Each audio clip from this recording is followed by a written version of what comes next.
Hello friends, it's me, and today, fill in the blanks. Peanut butter is... Let me guess. Tasty?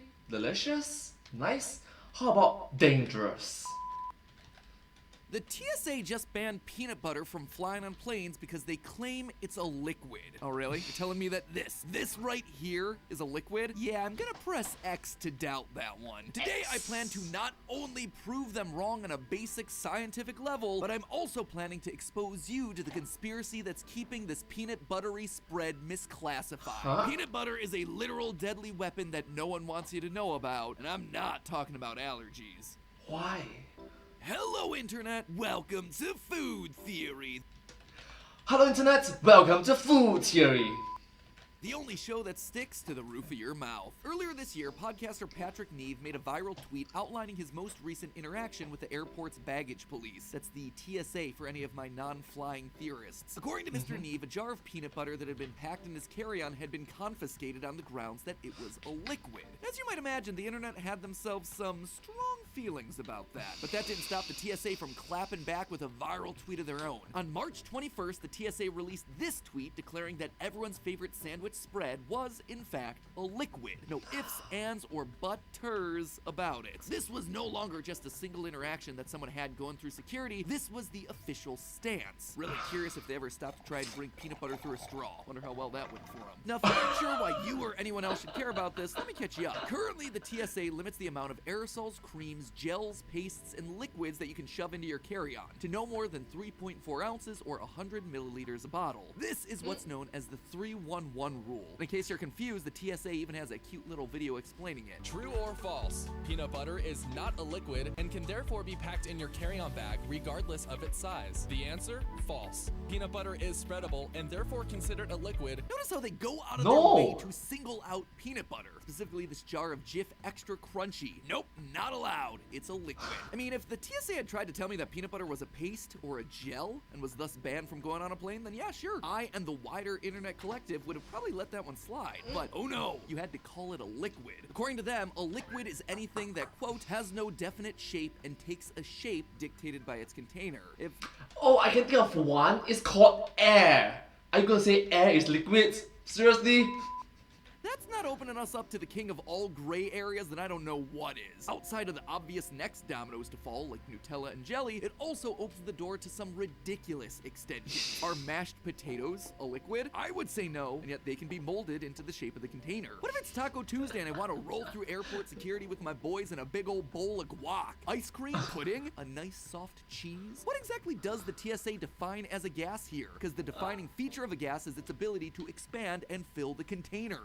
Do powders now count as liquids? Because they can fill their container. Is my spaghetti technically a liquid? Because the last time I checked, my noodles weren't happy sitting there in the form of a cube. This is further complicated by the fact that not everything we call peanut butter is actually peanut butter. The FDA requires that all products claiming to be peanut butter contain at least 90% peanut, otherwise they legally have to be called peanut spreads. So what if I roll into TSA with my 85% peanut sandwich mix? Some tells me that my argument that this is technically 5% under the qualifying limit of what defines peanut butter ain't gonna fly with Janet the checkpoint lady. Or on the other side, what if it's 95% peanuts? At what point does my butter just become nut? By the way, we've actually done an Even the editor was like, lol.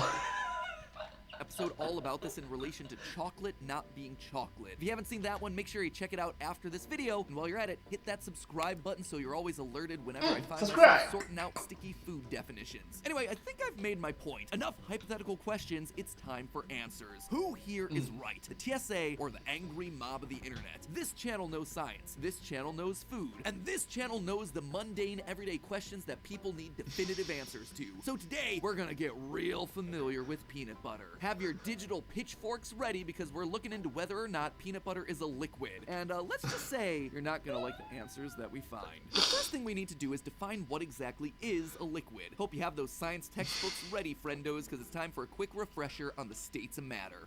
Oh, I remember. Solid, liquid, gas, and plasma.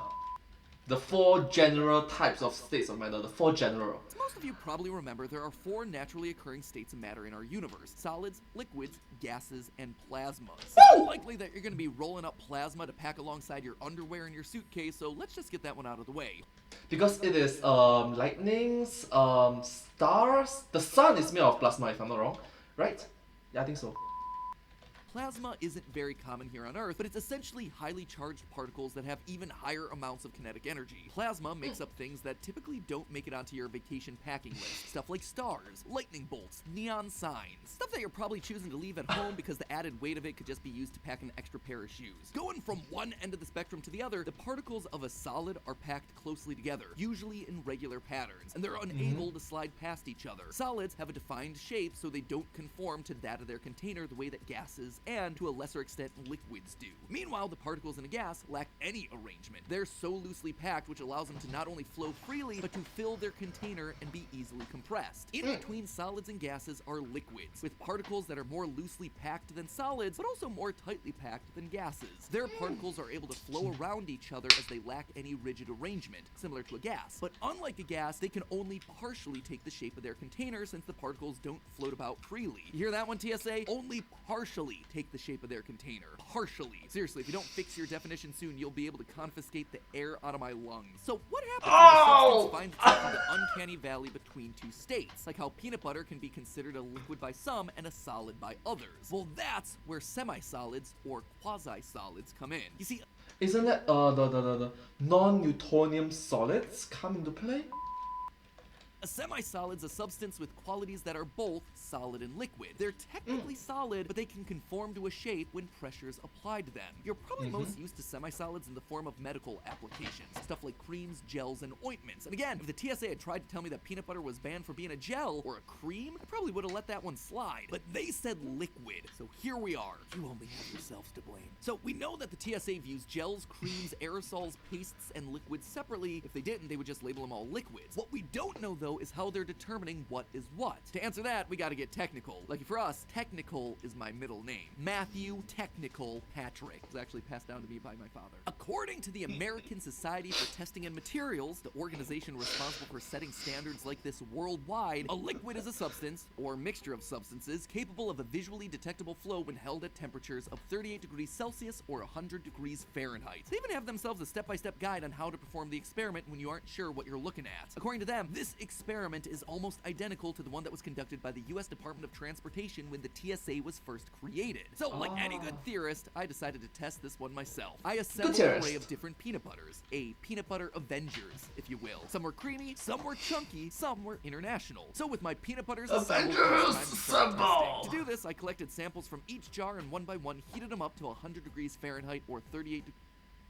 They were up to temp, it was time to flip the table on these mother butters to see who was up for the challenge. If the peanut butter traveled less than 55 millimeters, or 2 inches before 3 minutes was up, it's a solid. But if it travels more than this, or a whole gram of it collects down in the catch tray, then the TSA's right, and that peanut butter is a liquid. One after another, I tested the peanut butters, and one after another, they all poured out, proving that yes, in fact, based on the definition of a liquid from the American Society for Testing and Materials, peanut butter is a liquid. But there was one, dear theorists, that held firm. One that didn't run. One that proved the opposite, that peanut butter can be and is a solid. The one who stayed firm under the heat was Jif Extra Chunky Peanut Butter, which, in probably the most ironic twist of them all, is the one that the TSA specifically calls out and highlights in their little information video from earlier. The one peanut butter that is definitively and scientifically a solid is the one that they expressly label as a liquid. That right there, that is nutty, literally and figuratively. So why does the TSA's claim work for some but fall apart for others? How did crunchy peanut butter hold strong while others dropped the peanut butter ball? My guess is that the added peanuts increased its stability, allowing the crunchy peanut butter to hold its shape and not bend to the will of gravity. That said, I suspect that you'll never win if you plan to argue that your jar of crunchy peanut butter is in fact a solid, even if you bust out the thermometers and measuring tape at the airport. And it has nothing to do with the fact that peanut butter is or is not a liquid. Do you want to know what the TSA really has against your jar of peanut butter? Well, believe it or not, but all of this probably has less to do with whether or not peanut butter is a liquid and more to do with what people are doing with their peanut butter. And I don't mean making sandwiches. Last December, security officers at John F. Kennedy International Airport found parts of a loaded handgun hidden inside 2 jars of Jif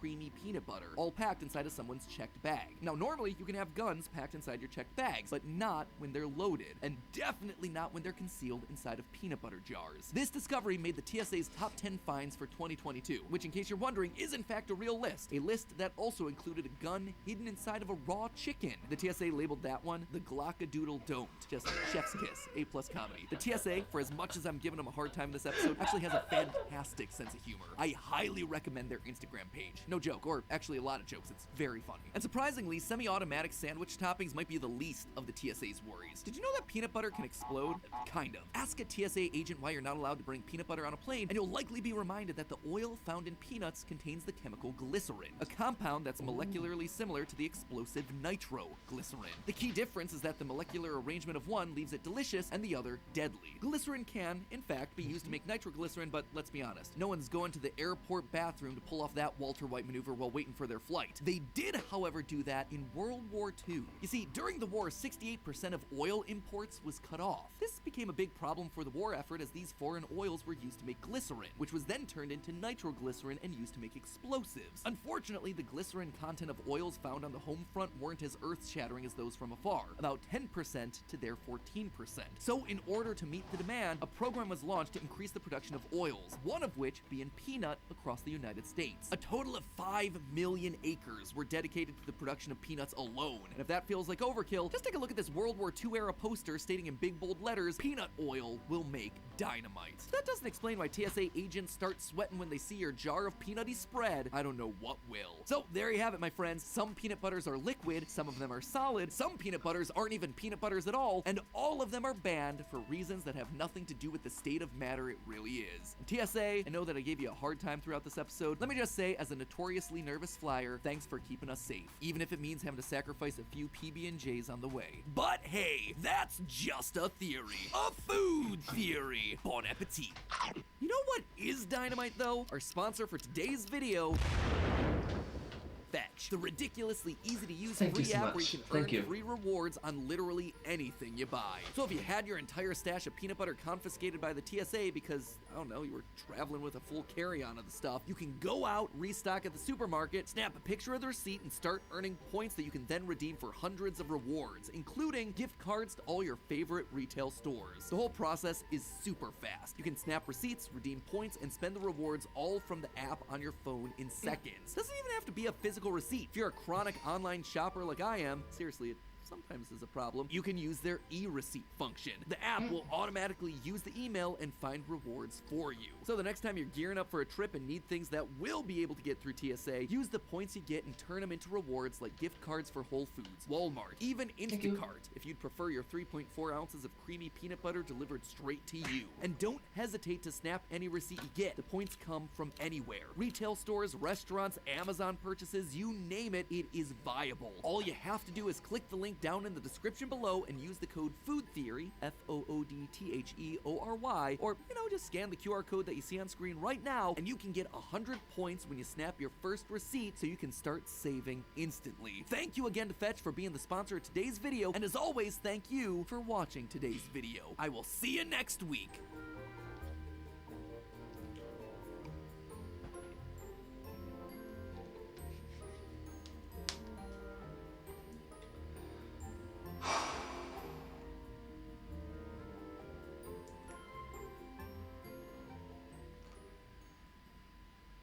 Thank you so much. Well, I hope you find this video quite interesting to watch. Kind of unique that, hey, there's a history behind this. There's a chemical, scientific reason behind it. So, yeah, the more you know, I guess. Thank you so much, my pet and the team behind these videos. But hey, that's just a theory. A food theory. Bon appetit.